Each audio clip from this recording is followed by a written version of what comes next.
开局咱们先过来挖些木头，然后再挖些石头，什么矿物什么的也都别放光，直到咱们挖到钻石为止。咱们过来把这个目测车怎么给它放在下，它这个要求是2的宽，然后咱们再放几朵故事的小花，给它放这边成8朵，然后咱们再浇一个无限水进来，最后简单丢一个钻石，目测车怎么建成，咱们直接进去，暮色森林成功抵达。然后咱们找这些暮色 BOSS 之前呢，咱们先过来找他这个古堡，咱们先把这个萤石给拿下。我建议各位找古堡别找那种中型或者大型古堡，大型古堡的话是因为周围会有些幽灵怪来骚扰，至于中型古堡的话，你可能进了就再也出不来了。OK， 萤石搞到手，来黑曜石柱子这里打一中央，把它这个羽毛给它拔下来，至于最后一个火炬浆果的话，我们随便找一个东西的话就可以拿到它。那么这次的话，我们整个地图呢已经制作完毕了。那么现在游戏正式开始。第一个 BOSS 娜迦，他现在在这个 1.2 的版本中是得到过强化的，他们则像以往一样制成一个横冲直撞，现在即使攻击他，两斧头也会清醒过来，算是比较难缠的 BOSS。现在他新增了一个雪地冲撞，这个冲撞是没法用盾牌来进行防御的，只能通过大高来防御。面对这招的话，咱们只能躲避或者硬扛，他一般的话是3物的话就会来冲撞，不过这次左手面不知道什么状态，坏了，这次直接把盾给我清干净了。又想回来，这次我不知道他什么状态，咱们直接躲避掉吧，是愤怒状态。只有这个 BOSS 显得麻烦的地方，我知道即使的话，这个 BOSS 非常好杀，想到直接忍杀，柏林之时任务完成。下一站巫妖塔，咱们在去巫妖塔之前，先把这个纳迦护腿来制作下。这个纳迦护腿的话可是高达保护3的属性，这两个家伙剑士连接，纳迦和巫妖挨这么近，这是海绵宝宝和章鱼哥吗？这个巫妖塔的话，我就不从正面进了，从正面进的话还要打几个骷髅小白，它的伤害可高了，所以咱们直接就是朝一个近道咱们上去。这些小测试一般会有1-2个图书房，它会给些钥匙什么的，如果有需要你们可以拿下，但我想的话我这把是用不到它了。然后这个房间咱们往下挖进去，里头就是巫妖房了，好插一个话 OK， 这是主大厅了，咱们准备一下，待会儿咱们就直接杀进去。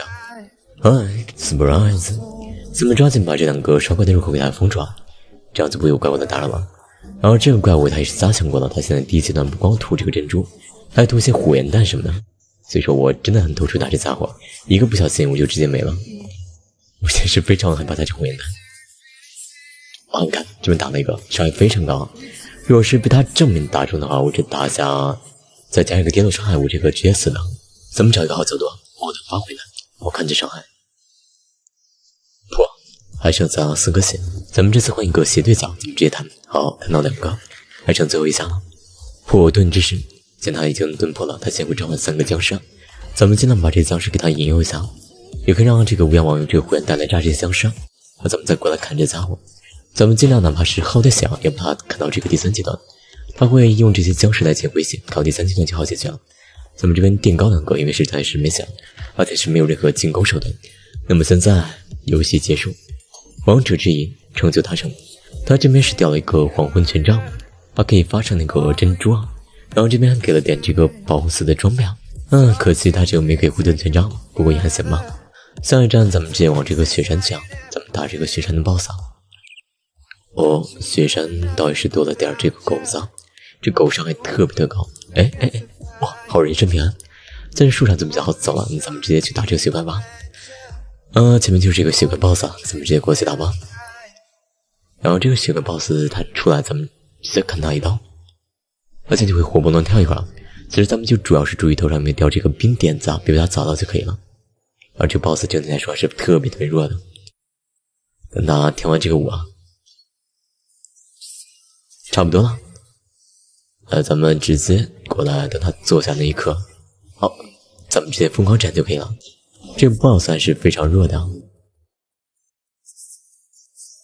雪怪首领成功击杀，咱们过来这里把这个雪怪毛皮拿下，咱们可以买做这个保护2的装备然后雪怪咱们多打几招，多做几个装备，这差点被砸死这是比较危险的。感觉差不多的话，咱们直接往塔顶进发。这次这个 BOSS 是冰雪女王，然后这个 BOSS 的话是一个剑妖，就咱们去逃课去打，就从外面这里沿着墙一直往上打就行，从里面走当然是可以的但是他这个经常会有一些死路然然后里面道具也无非是些木有弓还有点弓箭什么的，其实拿不拿到无所谓啊，反而不如直接打 boss。找一下这个 boss 房间，这个房间它是先 boss 协调的，所以说 boss 在这里啊。等我一会儿吧，直接开一个小洞小，然后咱们想办法让这个 boss 就是靠近咱们，那就往前前程，就给他引过来。他的话会尝试进攻我们，他就会这样上下在这里卡着，他就可以这样逃课了。正常打的话，他这个没弓的话，还有小怪是比较烦人的，不过倒不是有什么危险，但这样打比较轻便。如果咱们有玻璃剑的话，直接3-4刀就直接死了，就这么清理掉他吗？这倒不会有什么变故了，直接杀死。乘车之功，成就达成。这次看有什么战地表，3发功，哇，这次咱们赚大发了呀！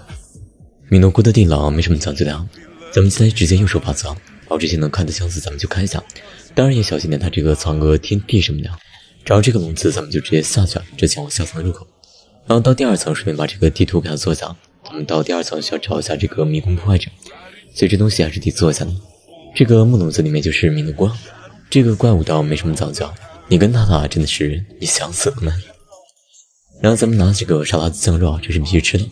然后咱们过来拿下这个迷宫破坏者，这个地方的话，你想挖的话也是可以的，你想炸两下再挖也是可以的。这是一个非常值得道具啊！毁坏迷宫，成就达成。咱们已经到九头蛇的地界了，来这里咱们得小心点，因为这个地界会触发些火柱什么的，各位要注意不被烫伤。然后跟九头蛇打的话，咱们可以吃2个苹果，这倒无所谓，你只要别靠近它，被它咬一口就行。然后它发这个火球的时候，咱们直接弹过去。如果它出现这个火焰特效，就说明它要吐东西，咱们直接躲就可以了。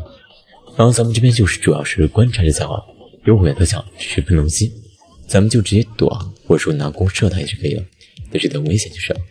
项目开始吧，全都给我投回去，3个最强投过去啊，全都给拿回去啊，咱们一个都别落下。达到一定程度的话，它会多几个脑袋瓜子。不过这一道我说那呀，就多了一个喷火的家伙，咱们就按正常流程打就行了。射它的话要保持在这个10个以内才射到它。最后3下铲除祸害，成就达成。九头蛇成功覆灭。那咱们拿下这个龙血还有龙肉吧，随便放置一个奖杯，开启咱们这个地下城的入口。然后关于这个迷宫的话，我个人是有点无奈。这迷宫的 BOSS 房间的话，我现在是没找到一个发现它的规律啊，一直都是随机刷的呀，所以我要把这个迷宫全给它探索一遍。然后这个迷宫的话危险性是高的呀，这里有那种会放天地的地精，还有一个会抓人的钳子管，还有一个上下升的胳膊链，这家伙组合起来是真的非常头疼。你看这地精，所以说能秒击的秒他。看样子咱们运气还不赖啊，这个 BOSS 房间并没有太远，它是在这个最下层了。咱们准备一下直接去打触发 BOSS 火焰骑士。火焰骑士的话一般是由几个小怪组成而来的群体啊，这个群体的话强度并没有那么高，咱们简单单一个个逐个击破就可以了，然后等其他怪物的怪兽咱们单绕一下，就这么简单。剩最后3只了，都是些大残，咱们1、2刀基本能带走一个。还剩最后1只，这个是拿盾的，倒也没什么事儿，咱们可以给他直接砍死。机关号令成就达成。最后一个 BOSS 无处恶魂，咱们直接大高高上去就可以了。这座高塔的话虽然也是有防御机制的，但这些小怪还是比较好对付的，就血比较厚而已。解决掉这些小怪，咱们继续往上走，到达这个最上层房间，随便磕两个药倒是不重要，咱们随便射他一枪，然后去四周找有没有小恶魂什么的，因为这四周的话是有些机关装置什么的，咱们只要看到这些小恶魂就会触发这些机关。不过咱们把身体等这个无数恶魂过来的时候，他到这个机关上面，咱们直接踩他，直接砍，一般砍个2、3轮这个 BOSS 就解决掉了。这场还是非常惊人的。OK， 砍了一半的血，咱们再重复一遍这个流程，直接给他砍死在这里。想逃？你想逃哪里去啊？给我回来！炽热之泪，最终进军。那咱们现在就剩最后一战了。来这个土壤这里啊，咱们在这个框呢，准备把这个豆子给拿到手。哇哦，咱们往下跳啊！这里面怪物好多啊！咱们直接找这个小的黑曜石鼓包，然后咱们这边简单再围一下，这个小怪兽是比较长的，比铁哥还长一些。然后简单围一圈就可以往下挖了。魔豆到手，简单种一下，哇，整个屏幕都在颤抖啊！此刻也都行，成就达成，通天之境生成。现在咱们就要直上云端。他既然下来了，我本来想用这个玻璃剑秒他的，但接下来就没必要了，就给他摔死了。我们有下来，飘然云上，成就达成。再把这个稿子给他剪一下，咱们下去把这个剧情钥匙给他抛开，让烈焰燃烧到更猛烈些吧。御剑之灯到手，用御剑之灯把外围之间的满大家清理掉，咱们直接达到中间这个最高峰。这个 BOSS 也是到现在都没有，所以就没有这个 BOSS， 所以墨色森林成功